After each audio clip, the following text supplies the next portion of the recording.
My name is William Jones, known to most folk around me, aside from my internal family, as Uncle Bill.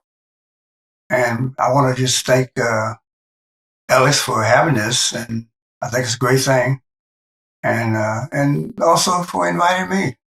And we'll be talking about race and also the position of the father in a family, the family and the father being in that family.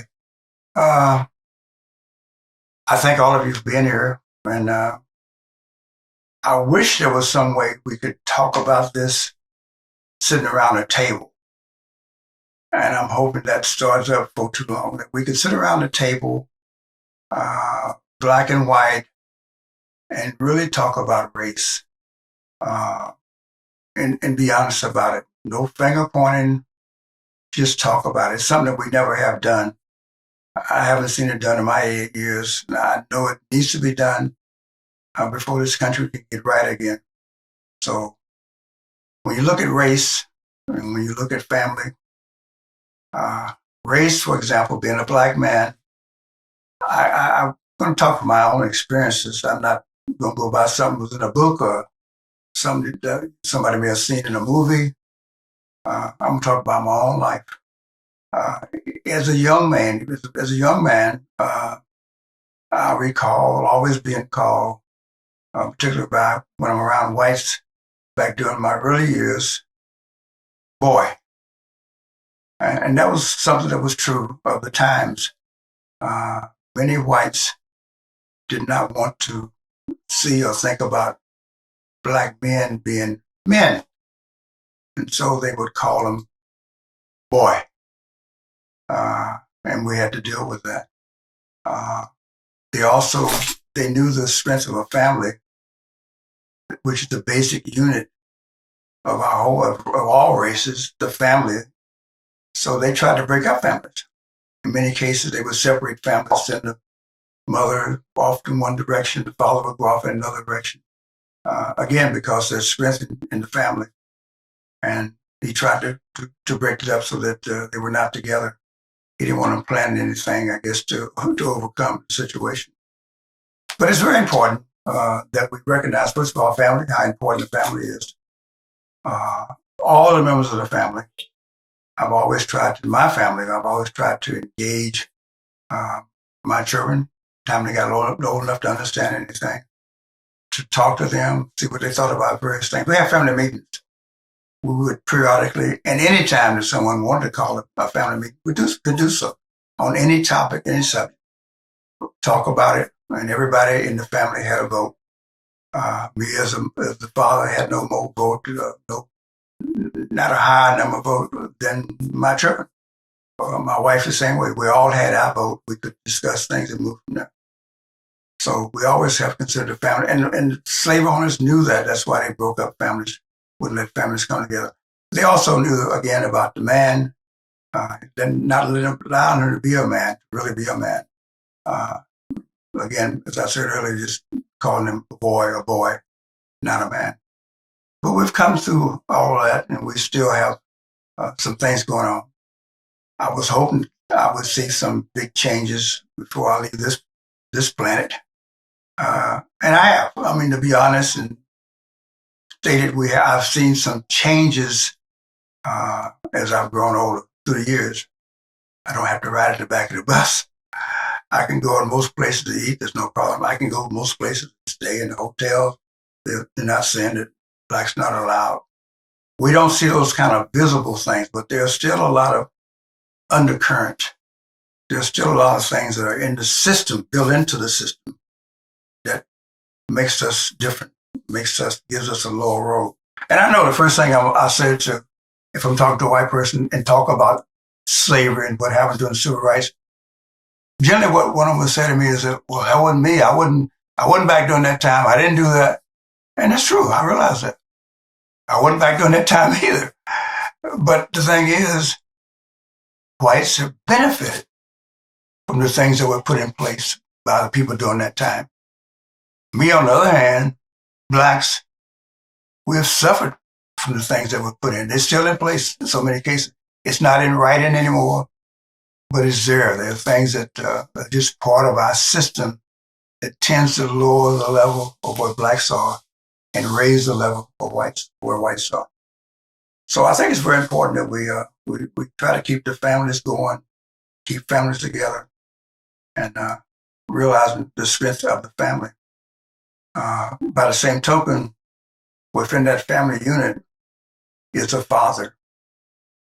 Again, the slave owners tried to do everything they could to dismantle the family, but also really to show that the father was just almost a nobody. As I indicated before, he was just a boy, wasn't a man. And that went on for a long time. And even today, we hear some things that, again, don't seem like we used to see them, but the black man many times can't get certain jobs or certain positions because they are a black man. No one says that, but it's still there. So my hope and my prayer is that I said earlier, I hope we will at some point, as a country, very important, sit down and talk about this race thing. And again, no finger pointing. Nobody should be doing that. Just talk about it and come to some understanding. I admire the country of Germany. I see how they're done. I've been spent some time in Germany. They recognize what they did to the Jewish people, the government officials, top government officials. They recognize it. And so what you'll find is it's in the books. Kids go to school, it's in the school books. They read about it. There are signs around. They admit they were wrong. We have never done that in this country. We haven't talked about slavery. We don't hear about slavery. Some of us want to act like slavery never happened, or if it did, it was a good thing, wasn't that bad? And that's wrong. And it's going to keep us down, and it's going to keep us divided until at some point we are willing to face up to it and admit what it is. The role of a father is a tough role, being the father, being the man in the family, the one that the children look up to, the one who stands next to his wife and the wife looks up to, and set a level of expectations for their children. Many times, again, I said earlier, fathers couldn't do that. Way back a long time ago, fathers couldn't get the jobs or make the money to be the man they really wanted to be. And in some cases, one of the worst things I think that ever happened to us was when they came out with the fact that if you wanted to get some aid, you want to be on age, you didn't have enough money to live. If you wanted to get any kind of assistance, there couldn't be a man in the family. Men had to leave. They could not be in the household. That was a terrible thing to happen to black families. Driving the black man out of his family. He had to come slipping in late at night, spend a little time with his family, get up and be gone by daylight because they wasn't supposed to be there. So it set us back a long time to overcome that. And at one point in our history, we had 72% of our households being headed by women. It's lower than that now. I think it's somewhere around 25%. But men are supposed to be heads of house. That's the way God designed it. Men are supposed to be head of the household. And if that's not the case, the man's not in the right place. And the family suffers for that. So I think that one of the things we want to look at again, and I think the best thing we can do, one of the best things we can do is just sit down and talk about it. Don't be afraid if you're white. Don't be afraid. Nobody's doing anything upon, but I think, it's like if you're married, and I am married, been almost 60 years now, and my wife, we have little scraps every now and then, but I found out if we don't talk about it and work it out, it's not a happy family situation. The sooner we are able to sit down, talk about it, and the sooner one of us is able to say, it was my fault, I made a mistake, you can't move forward. And that's what we need to do as a country. I'm praying that these United States, and I hope we can keep saying the United States, not have to drop the part just as states, because we're certainly not united now. We need to be united, come together, work as people together. We're all Americans, regardless of color or sex or whatever. So an important thing we need to look at in the black family, I think, is the role of the husband, the father. Strong fathers raise our children that way, to be strong men, and our women to be, women always have, to be honest with you. If it wasn't for women, I don't know where we'd be as families. Women always been out there. God bless them.